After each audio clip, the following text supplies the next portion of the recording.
I am Reverend Sister Josephine Nwaogwugwu, a member of the Holy Family Sisters of the Needy and a senior lecturer in the National Missionary Seminary of St. Paul, Abuja, Nigeria. With the new apostolic letter, Authenticum Charismatis, issued multi proprio by Pope Francis, all new foundations in the Catholic Church aspiring to be institutes of consecrated life or societies of apostolic life are now required to obtain written approval from the Apostolic See before their canonical erection as institutes of consecrated life or societies of apostolic life.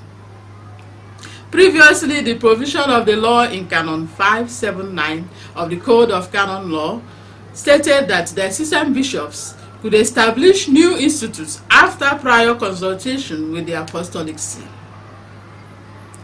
Now it is no longer sufficient to consult in this regard, because this new document, Authenticum Charismatis, modifies the stipulation in Canon 579 and makes it explicit that diocesan bishops can only validly erect institutes of consecrated life or societies of apostolic life by a formal decree, and only when written permission has been given by the Apostolic See.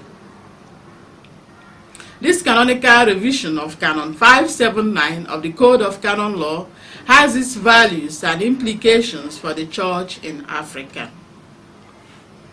In recent times, the Catholic Church in Africa has experienced an upsurge in the foundation of new pious associations aspiring to be institutes of consecrated life or societies of apostolic life. Of course, this religious favor should be seen as a blessing to the Catholic Church, because there can never be too many religious men and women in the life of the Church that the Church will no longer need them for its mission in the world.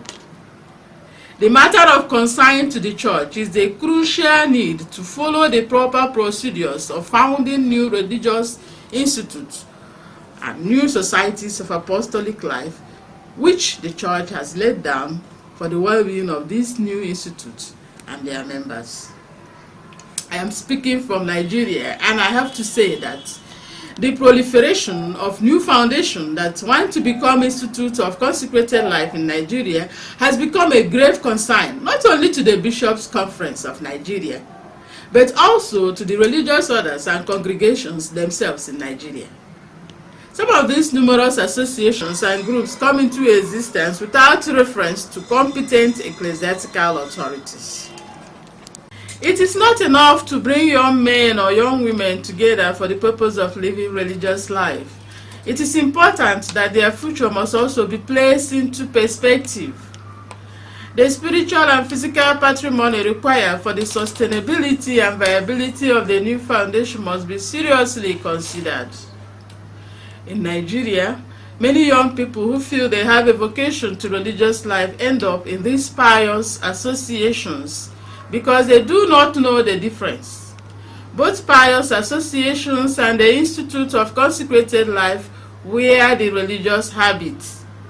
These young people identify religious life with the religious habit, and that is all they know. To join an association that is not approved by the Church and that is not making any effort to participate in the process of discernment leading to the ecclesial recognition is a risky venture. Every pious association is not destined to be an institute of consecrated life in the church, especially if it lacks the stability and is suffering from profound deficiencies in relation to religious discipline and basic features of religious life.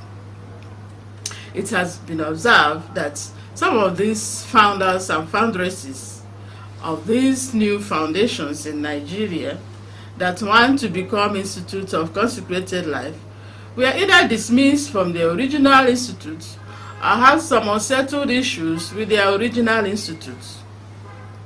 These founders and foundresses end up only changing the name of their previous institutes, but adopting the same spirituality, the same charism, and the same apostolate of their former institutes, thereby resulting in the unnecessary duplication of charism and apostolate in the same region.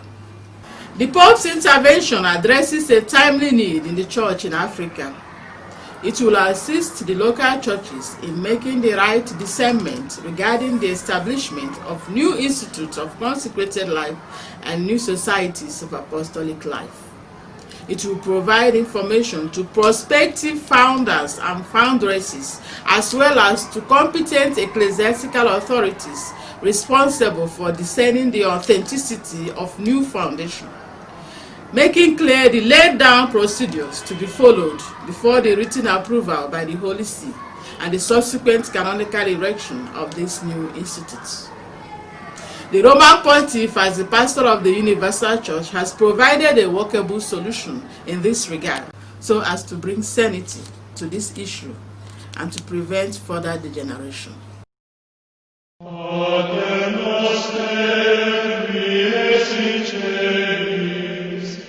Sicut